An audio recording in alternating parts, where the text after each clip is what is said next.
Welcome everyone to this exciting interview segment. Today we have the pleasure to sitting down again with Skye Coyne, star Hi. star of the Lifetime movie Murder at the Lighthouse. Join us as we delve into Skye's insights into her character and the challenges of filming this movie. Thank you for being here with us, Skye. Desiree, you know it's always a pleasure. I love seeing your face. Me too. So, can you tell us a little bit about your character in the Murder at the Lighthouse? I sure can. So, I just want to start with I think this is my favorite project that I've ever been a part of. Like, I am so proud of everyone who made this movie. As far as my character goes, I really I remember reading the script for this and I felt like I just immediately understood her because I have a lot of friends who've been in Jess's situation where they're in this really abusive relationship and are having a hard time getting out. I think that's something that happens to a lot of people. It's a real serious issue. So I just saw that story of hers and the way that she still is such an empathetic person throughout everything that she's been through. And that was something that I personally connected with. Because even though I haven't been in her exact situation, thank goodness, I Yeah, connect with, everybody's been through things in their life. Everybody's suffered trauma and hardship, and it hasn't made her a hardened person. She's still very kind, I think. So I love this character, honestly, I really do. and this is what you attract about this character. Yeah, I think absolutely this is something that attracted me to the character is just her strength. Um and the thing that I love about it too is I think as the movie continues, as the plot escalates, she continues to find her strength. Even when you think it just can't get any worse, and it does, she perseveres and she maybe makes it through it. I don't know. We'll see. I'm not going to spoil anything. And what do you think makes this movie so special and captivating for the audience? Oh man, there's so many things, honestly. Like the performances, I mean, I can only go based off of what I saw working on set, but I think this is one of the most amazing casts I've ever worked with. Genuinely, every single person brought such an amazing performance. Shelley, who plays Adeline, she's my co-star in this movie. Mark Justice, Rod, who plays a deputy in the movie, Brandon, who plays a very important character at the beginning of the movie, and then Tyler Noble, who plays his brother. Like, just everyone gave such incredible performances. And I also think really our director, Eric Howell, did such an incredible job at really keeping this story honest, really understanding the gravity of the situation, how people can be gaslit. People do experience these things in their real life. Um, and then also just like the visual aspect of the movie, our director of photography, Bo, I think I'm gonna say his last name, I'm probably gonna butcher it, Bo Halaka. He shot the whole movie. He was our DP. Ooh. That man is so talented. Like he had some of the most beautiful shots in this movie. And then the setting. I mean, you cannot beat the setting. It's we shot it in Minnesota, in Duluth, during peak fall. Like so we had all this beautiful fall foliage. We shot on Lake Superior. So I feel like the actual setting itself, visually, it's beautiful, the location.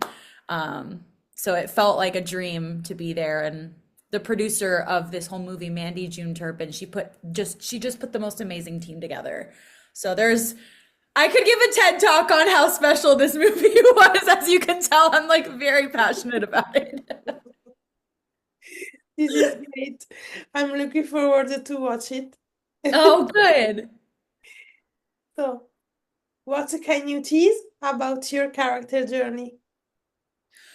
Oh man, what can I tease about her journey? When you think it can't get worse, it does. Okay. Yeah, I would say that's a little tease. Yeah. So, the last question about this movie. What was your favorite scene or moment while filming it?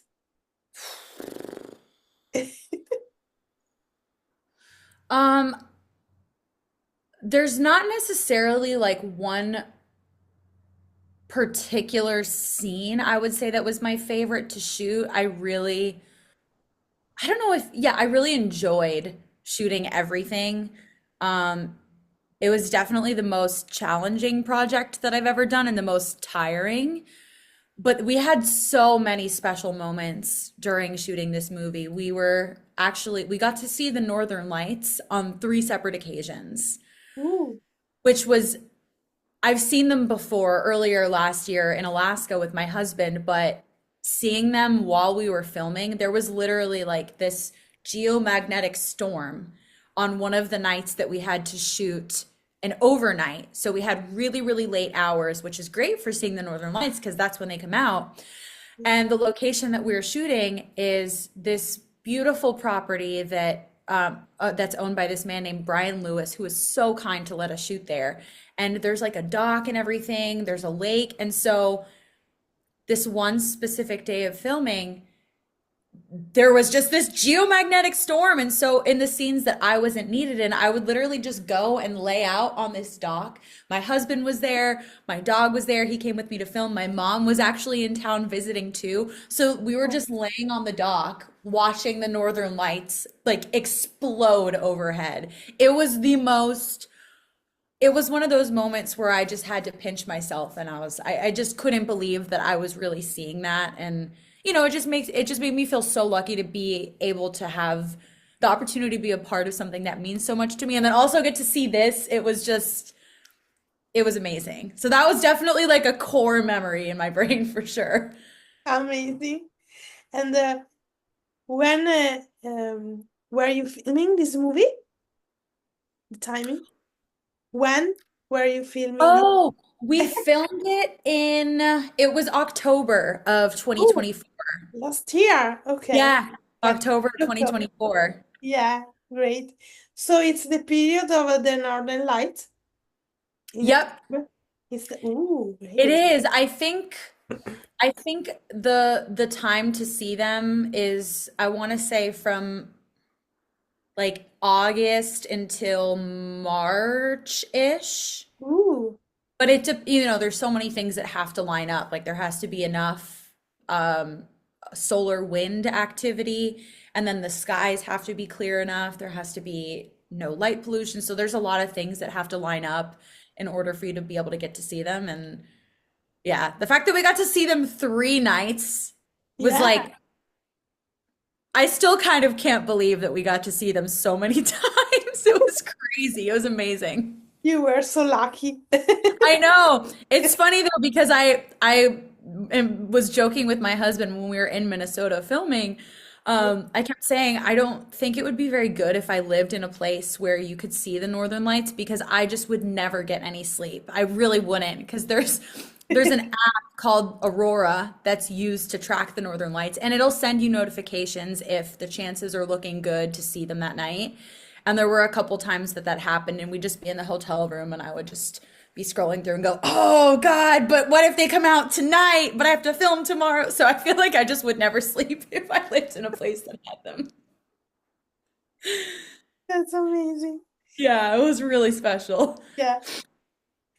So, as usually, I've looked a little bit at your IMDb profile, and I just, yeah. I just see two of your projects, upcoming projects, Yes. Married Alive and I Wish I Might. Yeah. Can Yes. So, oh my gosh, yes, I would love to tell you about those. So, Married Alive is a project, another really, really special project that I did with a wonderful human being named Bruce Reisman. He wrote and directed this project. And it's a story, it's a really powerful story. It's very much like a father and son story of them coming together, them facing the elements. They're going on this road trip and in the desert, and there's a storm, and basically this Jeep ends up flipping over and the son gets pinned under the Jeep. So it's like a race against time to save him.